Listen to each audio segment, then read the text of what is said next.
नमस्ते दोस्तों, मैं हूं प्रदीप कुमार। आप देख रहे हैं डिजिटल मार्केट। वीडियो शुरू करने से पहले बता दूं, ये वीडियो एक एजुकेशनल पर्पज़ के लिए है। अगर आप स्टॉक मार्केट में कोई भी फाइनेंशियल इन्वेस्टमेंट करते हो तो अपने फाइनेंशियल एडवाइजर से सलाह ज़रूर लें या फिर अपनी सोच समझ के साथ ही स्टॉक मार्केट में इन्वेस्टमेंट करें। अगर आपको स्टॉक मार्केट में कोई भी फाइनेंशियल लॉस होता है तो उसके लिए ये वीडियो रिस्पॉन्सिबल नहीं रहेगी। तो चलो दोस्तों, वीडियो शुरू करते हैं। दोस्तों, आज हम बात करने वाले हैं NMDC स्टॉक के बारे में। देखा जाए तो stock metals and mining sector से बिलोंग करता है। देखो, स्टॉक के बारे में दो ऐसी इंपॉर्टेंट चीज बताने वाला हूं। अगर वो दो चीजें आप किसी भी स्टॉक के बारे में बारीकी से जान जाते हो तो समझ लो आपने उस स्टॉक के बारे में 60 से लेके 80% तक जो डीप फंडामेंटल एनालिसिस है वो मात्र चंद मिनट की वीडियो में कर डाली। एक एग्जांपल के तौर पे समझते हैं। जब आप किसी भी बैंक में जाते हो, वहां पे कोई भी इन्वेस्टमेंट करते हो, वहां पे कोई भी म्यूचुअल फंड में या फिर FD में या फिर कोई भी बॉन्ड वगैरह में आप इन्वेस्टमेंट करते हो तो जाहिर सी बात है भाई, आप बैंक से एक सवाल हमेशा करते हो कि भैया जहां पे हम इन्वेस्टमेंट कर रहे हैं आखिर वहां पे कितने टाइम ड्यूरेशन की होल्डिंग करने पे इस इन्वेस्टमेंट से कितनी मैच्योरिटी मिलेगी और कितना ज़्यादा रिटर्न हमें देखने को मिलता है। लेकिन अगर बात करें हम स्टॉक मार्केट के केस में तो हम ये सारी चीज़ें वहाँ पे इग्नोर कर देते हैं और स्टॉक के अंदर जो बेसिक फंडामेंटल होते हैं उनको देख के सीधा ट्रेड ले लेते हैं। और जब स्टॉक मार्केट में हम ट्रेड ले लेते हैं, एक बड़ा इन्वेस्टमेंट कर देते हैं, तो काफ़ी ज़्यादा सवालों के घेरे हमारे सामने आके खड़े हो जाते हैं कि भाई क्या हमें स्टॉक में इन्वेस्टमेंट करना चाहिए था या नहीं करना चाहिए था। आखिर इस स्टॉक में गिरावट होगी तो कितनी होगी, स्टॉक में रिटर्न मिलेगा तो कितना मिलेगा, और ये स्टॉक मैक्सिमम कितना रिटर्न दे सकता है और मैक्सिमम स्टॉक में कितनी ज़्यादा गिरावट आपको देखने को मिल सकती है। तो सोचो, अगर ये सारे जवाब आपको किसी भी स्टॉक में इन्वेस्टमेंट करने से पहले अगर मिल जाए तो कितना अच्छा रहेगा। आप एक डिसीजन तक पहुंच सकते हो, एक आसानी से आप डिसीजन बना सकते हो कि भाई आपको स्टॉक में ट्रेड करना चाहिए या फिर नहीं करना चाहिए। इसी वजह से मैं आज आपको दो सबसे इंपॉर्टेंट चीज़ें बताने वाला हूँ। एक तो स्टॉक के पिछले 5 साल के रिटर्न के बारे में, जहाँ पर आपको ये अनुमान मिलेगा कि भाई स्टॉक ने पिछले 5 सालों में आखिर अपने इन्वेस्टर्स को कितना रिटर्न दिया और कितनी ज़्यादा वहाँ पर गिरावट देखने को मिली, जिससे आपको एक अंदाजा मिल जाएगा, एक पैटर्न आपको देखने को मिल जाएगा कि भाई ये स्टॉक शॉर्ट टर्म में ज्यादा प्रॉफिटेबल है या फिर ये स्टॉक लॉन्ग टर्म में ज्यादा प्रॉफिटेबल है। इस स्टॉक में एक पॉजिटिव मोमेंटम के लिए आपको स्टॉक को कम से कम कितने टाइम ड्यूरेशन के लिए होल्ड करना पड़ेगा और मैक्सिमम स्टॉक में आपको कितने ज्यादा रिटर्न देखने को मिल सकती है। कौन कौन से ऐसे नेगेटिव टाइम ड्यूरेशन है जहां पे आपको स्टॉक में भारी भरकम गिरावट देखने को मिल सकती है, और ऐसे कौन कौन से टाइम ड्यूरेशन है जहां पे आपको स्टॉक से भर भर के रिटर्न देखने को मिल सकता है। मैक्सिमम स्टॉक में कितनी गिरावट होगी और मैक्सिमम स्टॉक में आपको कितना ज्यादा रिटर्न देखने को मिल सकता है। ये सारी चीजें आपकी यहां पे क्लियर होने वाली है। साथ में एक नजर डालेंगे स्टॉक के होल्डिंग पैटर्न के बारे में, कुछ बारीकियां हैं जो मैं आपको बताऊंगा होल्डिंग पैटर्न को लेके। साथ में एक निष्कर्ष तक पहुंचने की कोशिश करेंगे कि क्या हमें स्टॉक में ट्रेड लेना चाहिए या फिर नहीं लेना चाहिए। आपके काफी ज्यादा सवालों के जवाब इस वीडियो में छुपे हुए हैं। वीडियो को पूरा जरूर देखिएगा। आई होप कि यहां से आपको काफी ज्यादा वैल्यूएबल इंफॉर्मेशन देखने और सुनने को मिलने वाली है। तो चलो दोस्तों, वीडियो शुरू करते हैं। दोस्तों, अगर बात करें NMDC स्टॉक के पिछले 5 साल के रिटर्न के बारे में तो देखते हैं स्टॉक ने पिछले 5 सालों में शॉर्ट टर्म और लॉन्ग टर्म में आखिर कितने टाइम ड्यूरेशन की होल्डिंग करने पे आखिर अपने इन्वेस्टर्स को कितना ज्यादा रिटर्न दिया और कितनी ज्यादा यहां पे हमें गिरावट देखने को मिलती है। अगर बात करें स्टॉक में शॉर्ट टर्म को लेके तो देखते हैं ये स्टॉक शॉर्ट टर्म में कितना ज्यादा प्रॉफिटेबल है और शॉर्ट टर्म में हमें आखिर स्टॉक से कितनी गिरावट या फिर प्रॉफिट देखने को मिल सकता है। अगर बात करें शॉर्ट टर्म में 1 वीक की होल्डिंग की तो 1 वीक में स्टॉक ने करीब लेस देन 1% का यहाँ पे माइनर सा रिटर्न दिया है। और अगर स्टॉक में 1 मंथ की होल्डिंग की बात करें तो 1 महीने में स्टॉक ने करीब 1% के करीब यहाँ पे एक माइनर सा रिटर्न दिया है। और अगर स्टॉक में 3 महीने की होल्डिंग की बात करें तो 3 महीने में स्टॉक में करीब 16.25% से ज़्यादा की गिरावट हुई है। और अगर स्टॉक में 6 महीने की होल्डिंग की बात करें तो 6 महीने में स्टॉक ने करीब 12.5% से ज़्यादा की गिरावट यहाँ पे दर्ज की है। अगर स्टॉक में 9 महीने की होल्डिंग की बात करें तो 9 महीने में स्टॉक ने करीब 23.25% से ज्यादा की गिरावट दर्ज की है। अब बात करने वाले हैं स्टॉक के लॉन्ग टर्म को लेके। देखते हैं लॉन्ग टर्म में ये स्टॉक कितना ज्यादा प्रॉफिटेबल रहा और कितनी ज्यादा यहाँ पे हमें गिरावट देखने को मिलती है। अगर लॉन्ग टर्म में स्टॉक में 1 ईयर की होल्डिंग की बात करें तो 1 ईयर में स्टॉक में करीब 17.5% से ज्यादा की गिरावट दर्ज हुई है।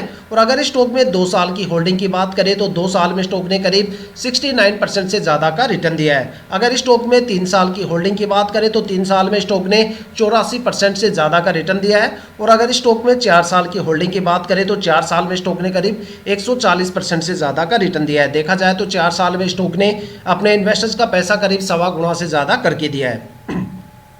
अगर इस स्टॉक में 5 साल की होल्डिंग की बात करें तो 5 साल में स्टॉक ने करीब 149% से ज़्यादा का रिटर्न दिया है। देखा जाए तो 5 साल में भी इस स्टॉक ने अपने इन्वेस्टर्स का पैसा करीब 1.25 गुना से ज़्यादा करके दिया है। अगर एक कंक्लूजन निकाल के देखा जाए तो ये स्टॉक शॉर्ट टर्म में बिल्कुल भी प्रॉफिटेबल नहीं है, और अगर बात करें लॉन्ग टर्म के बारे में तो लॉन्ग टर्म में ये स्टॉक काफ़ी ज़्यादा प्रॉफिटेबल है।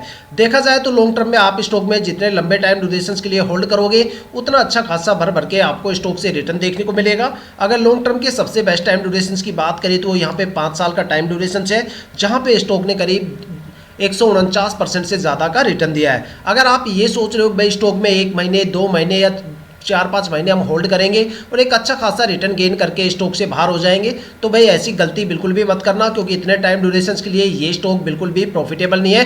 बल्कि यहाँ पे आपको 16% से लेके 23% तक एक अच्छी खासी गिरावट का सामना करना पड़ सकता है। देखा जाए तो स्टॉक में पॉजिटिव मोमेंटम के लिए आपको स्टॉक को कम से कम 1.5 या 2 साल के लिए होल्ड करना पड़ेगा, तब जाके आपको स्टॉक से एक अच्छा खासा रिटर्न देखने को मिल सकता है। देखा जाए तो मैक्सिमम रिटर्न देने की क्षमता स्टॉक की इतनी है। साथ में अगर मैक्सिमम गिरावट की बात करें तो स्टॉक में जो मैक्सिमम गिरावट हुई है वो यहाँ पे 23.25% के करीब हुई है, और मैक्सिमम रिटर्न यहाँ पे 149% के आसपास है। तो देखा जाए तो दोस्तों ये थे स्टॉक के पिछले 5 साल के रिटर्न, जहां पे हमें शॉर्ट टर्म और लॉन्ग टर्म में ये स्टॉक कितना ज्यादा प्रॉफिटेबल है उनके आंकड़े यहाँ पे देखने को मिले। ठीक है, ये सारे रिटर्न आप किसी भी फाइनेंशियल वेबसाइट पे भी विजिट कर सकते हो या फिर अपनी ब्रोकरेज एप्लीकेशन पे भी आप जाके चेक कर सकते हो। लेकिन अभी तक हम एक निष्कर्ष तक बिल्कुल भी नहीं पहुंचे हैं कि भाई क्या हमें स्टॉक में ट्रेड करना चाहिए या फिर बिल्कुल नहीं करना चाहिए। देखो जो रिटर्न्स होते हैं वो अनसर्टेन होते हैं। इस साल हो सकता है कि भाई पिछले 5 सालों में एक अच्छा खासा प्रदर्शन स्टॉक ने नहीं किया हो, लेकिन हो सकता है आने वाले अगले 5 सालों में ये मल्टीबैगर भी बन जाए, या फिर हो सकता है कि जो परफॉर्मेंस इसने पिछले 5 सालों में दी है आने वाले टाइम में ये परफॉर्मेंस उससे भी ज़्यादा यहाँ पे स्टॉक में गिर जाए। तो इसी वजह से कहते हैं कि जो स्टॉक के रिटर्न्स होते हैं अनसर्टेन होते हैं। लेकिन अगर आप स्टॉक का होल्डिंग पैटर्न थोड़ा सा बारीकी से चेक कर लेते हो तो हमें इस स्टॉक में ये डिसीजन लेने में काफ़ी ज़्यादा हेल्प मिल जाएगी कि भाई आपको स्टॉक में ट्रेड करना चाहिए या फिर नहीं करना चाहिए। लेकिन यहाँ पे होल्डिंग पैटर्न की कुछ बारीकियां हैं जो आज मैं आपके सामने रखूंगा। आपको देखो हर एक जो नए इन्वेस्टर्स आते हैं वो होल्डिंग पैटर्न देखते हैं, लेकिन वो ये सोचते हैं होल्डिंग पैटर्न सिर्फ एक डेटा है। लेकिन अगर आप होल्डिंग पैटर्न को थोड़ा सा बारीकी से समझोगे तो आपको काफ़ी चीज़ें यहाँ पे समझ में आने वाली है। तो अगर होल्डिंग पैटर्न की कुछ बारीकियां बताऊँ तो वो बारीकियां देखो क्या है। किसी भी स्टॉक में इन्वेस्टमेंट करने से पहले वहां पे प्रमोटर की होल्डिंग 50% या उससे ज़्यादा होनी चाहिए। अगर किसी भी स्टॉक के अंदर प्रमोटर की होल्डिंग 50% से कम है तो वहां पे समझ लो प्रमोटर अपनी होल्डिंग को काफ़ी स्पीडली कम करने की कोशिश करेंगे, जिससे आने वाले टाइम में आपको स्टॉक के अंदर स्ट्रेस लेवल ज़्यादा देखने को मिलेगा और स्टॉक के रिटर्न काफ़ी ज़्यादा कम देखने को मिलेंगे। लेकिन अगर मान लो किसी भी स्टॉक में प्रमोटर की होल्डिंग 50% से ज़्यादा है, मान लो 70, 80, 90% या इससे ज़्यादा है, तो वो स्टॉक या तो मल्टीबैगर बन जाता है या फिर वो स्टॉक लंबे टाइम तक एक अच्छा खासा रिटर्न देता है।